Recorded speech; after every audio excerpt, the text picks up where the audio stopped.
Mayor Adams speaking out against the rise of anti-Semitism in an unusual address to New Yorkers that came after a Jewish tourist was attacked in Midtown this week. Political reporter Marcia Kramer joins us with the story. Marcia. Well, Dick and KJ, Eric Adams never mentioned politics or the current mayor's race that has focused on pro-Palestinian sympathies of Zohran Mamdani. But by choosing to give the speech now, 5 days before the election, it was hard not to see it as something of a rebuke. When we are silent in the face of hatred, hate will spread. Mayor Adams speaking out against the rise of anti-Semitism amid the backdrop of an intense election campaign where a number of Jewish leaders and Zohran Mamdani's opponents, Andrew Cuomo and Curtis Lewa, have questioned the Queen's Assemblyman's past statements about the war in the Middle East and his refusal to say he will recognize Israel as a Jewish state. Anti-Semitism has sadly become the in thing. And with the help of social media, we are watching it infect our young people. Asked about the speech, a spokesperson for Mamdani said, quote, "We won't be weighing in on that." The mayor said that 57% of hate crimes in the city are against Jewish people. He pointed to 2 incidents this week that are emblematic of an issue he said was weighing on his heart. The attack on Israeli tourist Rami Glickstein, beaten in Midtown while wearing a yarmulke, and an unauthorized art exhibit on Governor's Island. Let me show you some of this hate-filled art.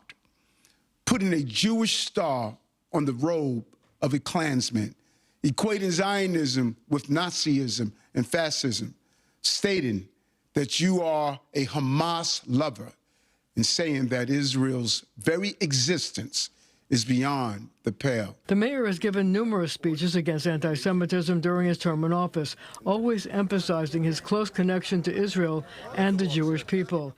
He said he was moved to talk about the art installation because it reveals the dark underbelly of hate, and it exposes just how deep hate has seeped into our institutions, as installations like this somehow go up in the first place.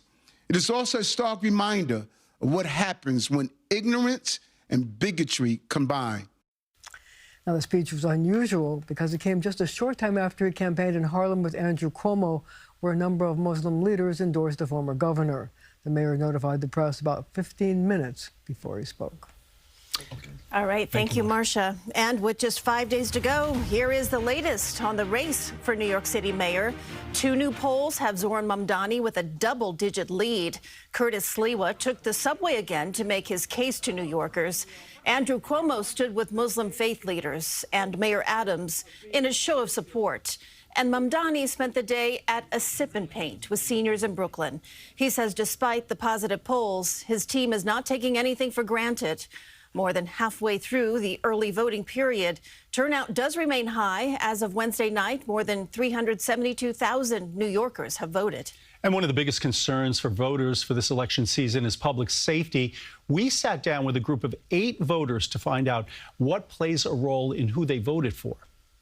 Police officers are not doing their job. They're not constantly patrolling. They're not doing anything. I don't think a woman who is being attacked by a man wants a social worker there. We could deploy as much police officers as we want. However, if they're not sure what they're going to execute, it's not going to be beneficial to any of us.